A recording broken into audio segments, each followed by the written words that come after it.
मित्रों जय श्री राम। आज का विषय है कुंडली के 12 घर, उनको समझना और उनके विषय में भाग्य को जानना। देखें, इस कुंडली में जो पहला घर है, जिसे तन का घर कहते हैं, उस पर कौन सी संख्या लिखी है, इससे हम कैसे जानेंगे कि कौन सा ग्रह, किस राशि का ग्रह उसके पहले घर को प्रतिनिधित्व करता है।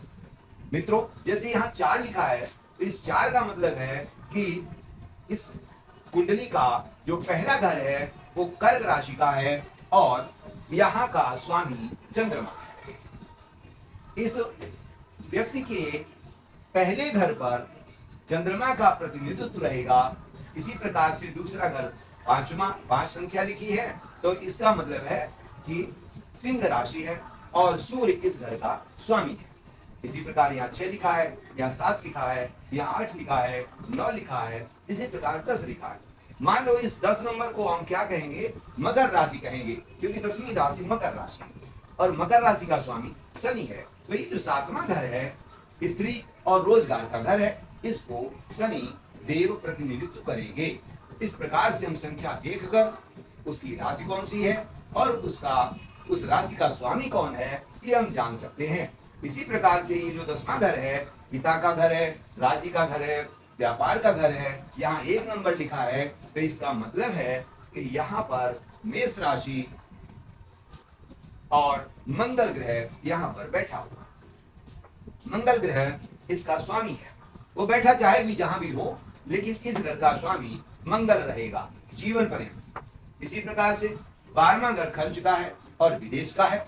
तो ये जो यहाँ 3 नंबर लिखा है, तो 3 नंबर का मतलब हो गया मिथुन राशि, और मिथुन राशि का अर्थ हो गया कि यह घर बुध को मिला हुआ है। अब इसमें ये देखते हैं कि त्रिकोण के कौन कौन से राशियां हैं, कौन कौन से घर हैं जो अधिक फलदायी हैं, जो जीवन में हमेशा कारक रहेंगे। पहला घर चंद्रमा का हो गया, 4 नंबर लिखा है, पहला त्रिकोण और पहला किरण। यहां पर चंद्रमा आपके लिए कारक होगा। इसी प्रकार 5वें घर में 8 नंबर लिखा है, तो 8वीं राशि वृश्चिक राशि है और इसका ग्रह मंगल ग्रह है, अर्थात मंगल ग्रह आपके विद्या और संतान के कारक रहेंगे जीवन पर्यंत। इस प्रकार अगला जो त्रिकोण है, 9वां घर, जो भाग्य और धर्म का होता है, यहाँ 12 नंबर लिखा है, तो 12 नंबर की राशि जो होती है वो मीन राशि और इसके देवता जो होते हैं गुरु होते हैं। इस प्रकार से चंद्रमा, मंगल और गुरु, ये 3 ग्रह जीवन पर्यंत कारक रहेंगे। इसी प्रकार से हम अन्य राशियों को भी समझेंगे। सभी राशियों को क्रम दिया गया है, यहाँ पर देखेंगे ये सभी राशियां लिखी हुई हैं, उनके सामने नंबर लिखा हुआ है और उसके सामने उसका देवता भी लिखा हुआ है।